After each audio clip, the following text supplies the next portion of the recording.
nilalang ba na narito?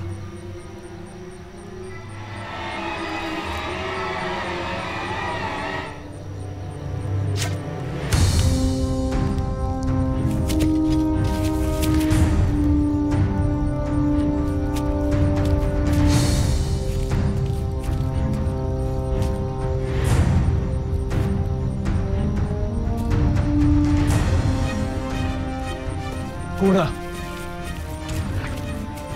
Ano yung ginagawa? Tulungan niyo ako sa ngalan ng inyong Reyna, si Reyna Pirena. Kailangan walang ibang makakita sa kanya. Madali!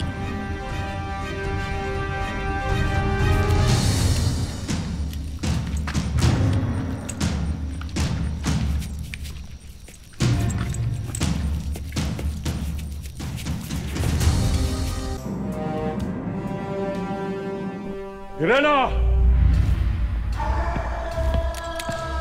Misala, mahal na hari.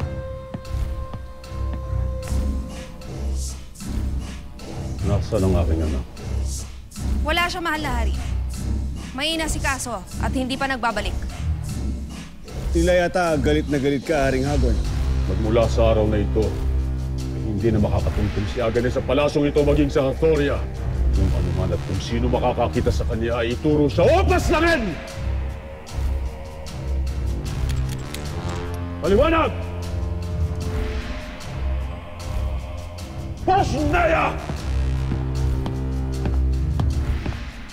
Ano kayang dahilan? Bakit kay bilis nagkagalit ni Agane at ni Haring Hagon?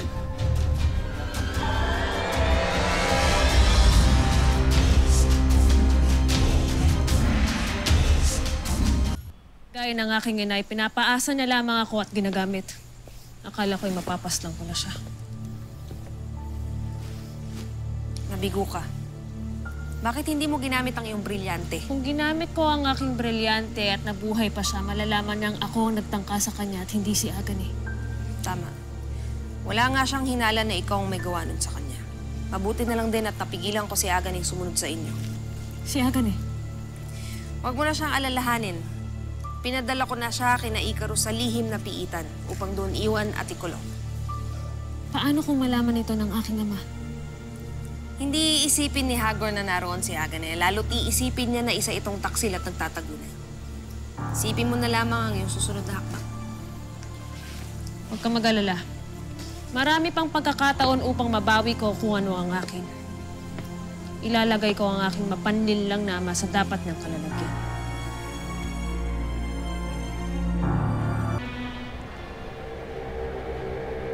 Liligo ako ni Agane.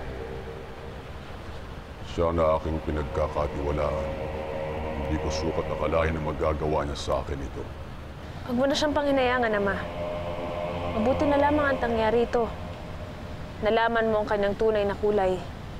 Hindi si Agane, kundi ako ang tanging tapat sa iyo.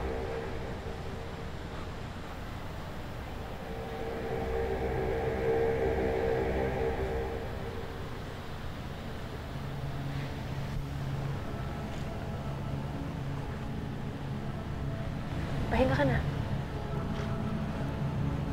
Mukhang bago ang iyong gayak.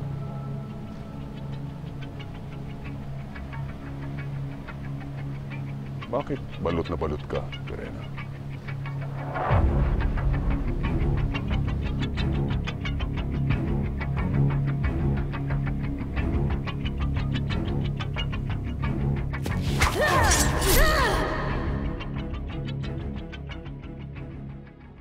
For exclusive videos and updates, log on to www.encantadia.com.ph.